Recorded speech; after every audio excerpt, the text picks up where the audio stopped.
Education is a basic human right, a public good, and a public responsibility.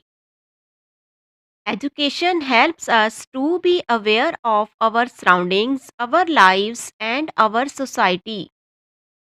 The United Nations International Education Day is observed on the 24th of January every year.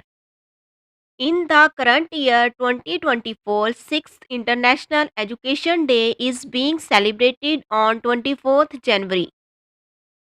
This day is celebrated every year to understand the importance of education and how can we work towards making education a priority and easily accessible for all.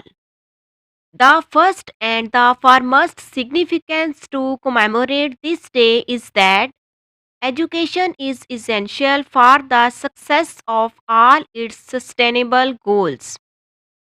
Hence, this day works as an umbrella that shelters and covers many other motives of the United Nations.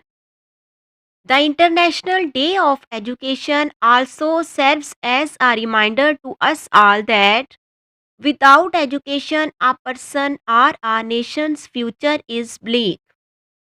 The celebration of International Day of Education include the role of education for peace and development.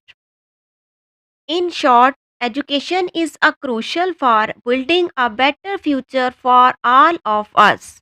Let's make sure that everyone has the opportunity to get a quality of education.